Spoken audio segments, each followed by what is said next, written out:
see you again. It's Miss Jackie from the Waco McLennan County Public Library, bringing you another cool activity you can do that recycles and reuses stuff you may already have at home that you might have thrown out, but instead can do something ultra cool with, as long as you have your creative hat on your head.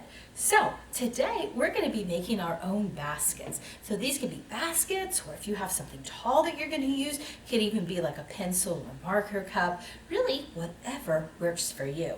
Now, I'm starting out with an old cream cheese tub, some yarn, I have my glue handy, and also my scissors. So how you get started with this is by taking your scissors and then basically just cutting strips like we did with our t-shirt last week.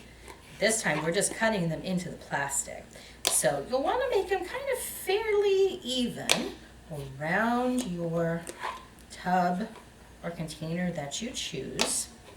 And the important part, and this is the important part, guys, is that you have an odd number of these strips. So do whatever you can to make sure that you have that odd number as you go around. So since we're getting close to the end, we're going to count them and see how many we have. 1, 2, 3, 4, 5, 6, 7, 8, and 9. So now we have our 9 strips just like this that we've cut out.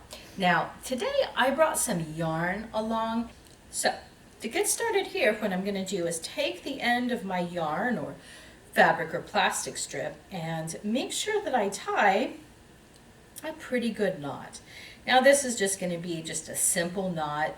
If you're kind of not sure on how to do your knot, just have your grown-up help you with this part. They'd be happy to do that. Okay, now that we have a nice knot, we're going to take that and we're going to drop it down one of the sides of our container that we cut. And that little knot there is going to help keep that firmly in place. So just like with other weaving projects we've done, we just want to go kind of in and out and in and then out.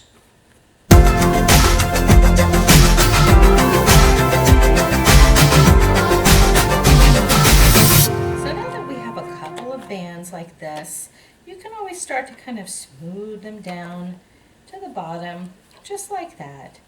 Now, if you choose to end this color and start another one or use a different type of fabric, all what you have to do is make sure that you end up on the inside like this here, just like I've done. And you'll kind of cut a little bit off like this. Go ahead and just make a new knot on the inside. That's going to secure that part for you.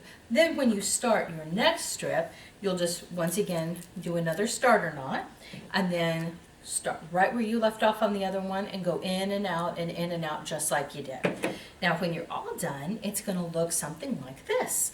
Now what I did, because my little container here has this ridge, I decided to take some of the fabric I was working with and braid it and then glue it to the top just to, kind of cover up that white edge up at the top and, make it maybe a little more interesting. So you could think about different ways that you can personalize your new basket as well. Thank you so much for joining us today. I had a lot of fun. I hope you did too, and we'll see you next time.